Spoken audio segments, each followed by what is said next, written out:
दोस्तों, इंसान के अंदर शैतान आ जाने के बारे में तो आपने कई बार सुना होगा,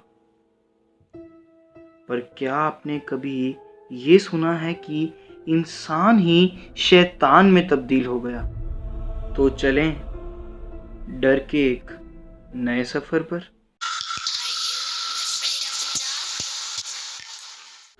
दोस्तों, बात है 1940 की, जब रशिया के मिलिट्री कैंप्स में अजीबोगरीब तरह के एक्सपेरिमेंट्स हो रहे थे। एंड फिर आई उस एक्सपेरिमेंट की बारी जिसने मानो साइंस को जड़ों से हिलाकर रख दिया और एक्सपेरिमेंट करने वालों को बुरी तरह से डरा कर रख दिया। दोस्तों, मिलिट्री कैंप्स में 1940 में एक एक्सपेरिमेंट करने के बारे में सोचा गया।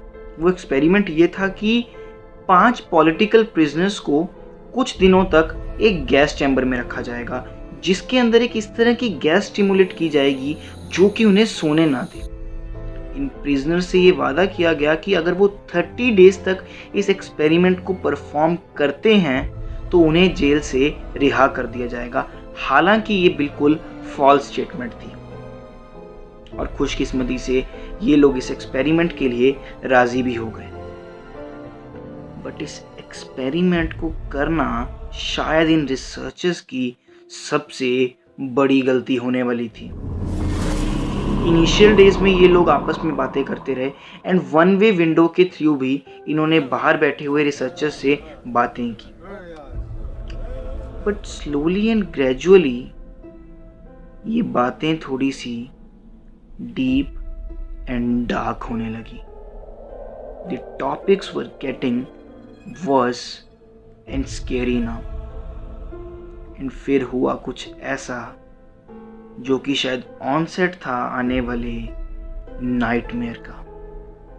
9वें दिन एक आदमी गैस चैम्बर में बुरी तरह से चिल्लाने लगा और गैस चैम्बर में इधर उधर भागने लगा और वो खुद नहीं जानता था कि आखिर वो ऐसा क्यों कर रहा है।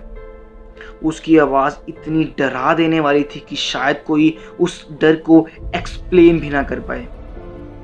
And finally he ended up tearing up his vocal cords। उसका गला फट चुका था दोस्तों। इसके कुछ टाइम बाद ही एक दूसरा कैदी भी इसी तरह से चिल्लाने लगा। बट इस बार मामला और संजीदा हो चुका था।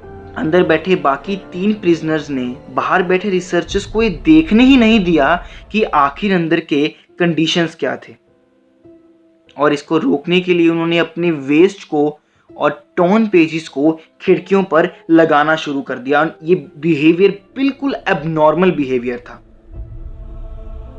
पहला आदमी मर चुका था and second person was to screaming, और उसके बाद सडनली बिल्कुल सन्नाटा छा गया एंड कुछ दिनों तक अंदर एकदम साइलेंस रही। अब ये चेक करने के लिए कि आखिर कोई जिंदा है भी या नहीं, रिसर्चर्स ने अंदर इंटरकॉम के थ्रू कांटेक्ट बनाना चाहा एंड लिटरली उनमें से एक कैदी ने साइंस ऑफ प्रेजेंस दिए। 15 दिन के बाद ही डिसाइड हुआ कि अब चैम्बर को खोल देना चाहिए एंड चेक करना चाहिए कि आखिर अंदर की कंडीशंस हैं क्या। जब चैम्बर खोला गया तो उनमें से एक कैदी मरा हुआ पाया गया। बट इससे भी ज़्यादा डरा देने वाली चीज़ जो उनके सामने आई वो शायद आपके भी खून को जमा कर रख देगी। अंदर बैठे बाकी 4 कैदी आदमखोर हो चुके थे। वो अपने आप को फाड़ चुके थे, अपने पेट को खा रहे थे, अपनी आंतड़ियां खा रहे थे एंड न जाने कौन कौन से ऑर्गन्स अपनी बॉडी से खुद निकाल कर बाहर फेंक चुके थे। और चैम्बर के अंदर लगभग 4 इंच खून भर चुका था। ये सब देखकर मानो रिसर्चर्स बुरी तरह से सहम चुके थे एंड उसके बाद इन लोगों को बाहर निकालने की कोशिश की गई ताकि इनका इलाज किया जा सके। बट फिर इन लोगों के एक रिस्पॉन्स ने मानो इनको और डरा कर रख दिया। The prisoners refuse to come out of the chamber. जी दोस्तों, इन चारों प्रिजनर्स ने चैम्बर से बाहर आने से ही मना कर दिया और फिर शुरू हुई वो जद्दोजहद इनको बाहर निकालने के लिए, बट ये लोग नहीं माने एंड इन्होंने एक आदमी का कत्ल भी कर दिया। And more astonishing thing was कि इन लोगों पर ड्रग्स का असर ही नहीं हो रहा था। नॉर्मल आदमी को दिए जाने वाले मॉर्फिन से 10 टाइम्स ज्यादा मॉर्फिन दिया गया, पर उसके बाद भी ये लोग बेहोश नहीं हो पाए। एंड फाइनली डिसीजन लिया गया इन 4 बचे हुए लोगों को फिर से गैस चैम्बर में डालने का। बट उससे पहले ही 2 लोग सो गए एंड ये रीजन था उनकी अचानक से होने वाली मौत का।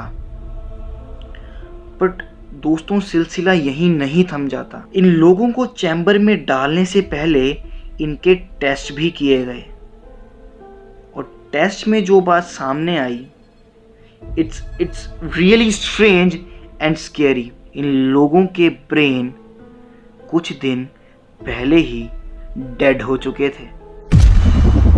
तो आखिर ये कौन था जो इनसे बातें कर रहा था?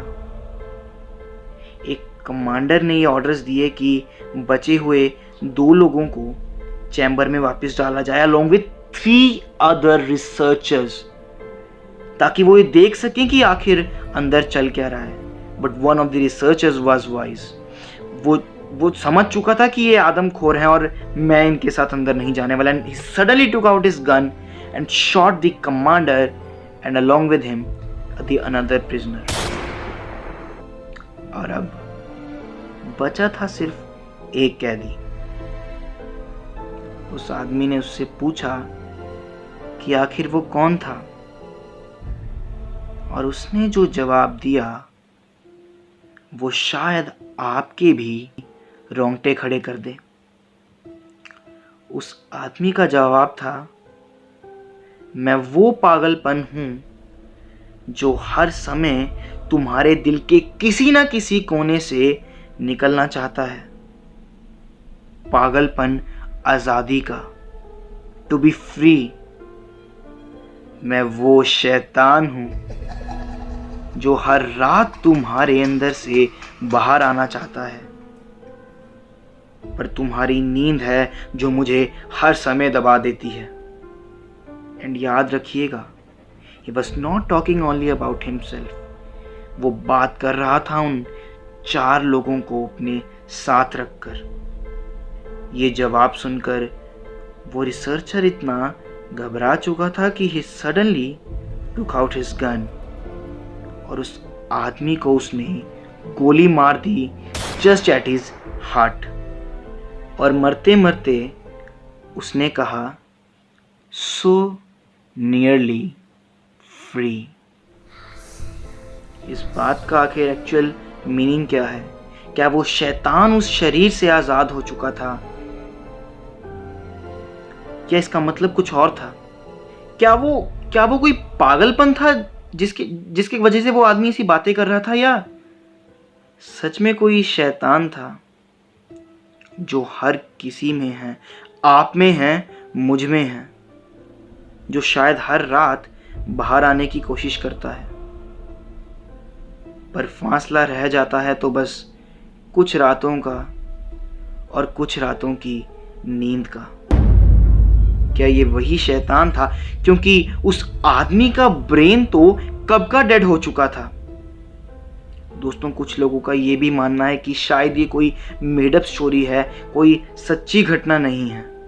मैं भी इन सवालों से अब तक जूझ रहा हूं, पर एक सवाल जो मुझे अब तक सिर्फ तंग नहीं करता बल्कि हर समय मुझे डराता है, वो ये है कि जो उस आदमी ने कहा,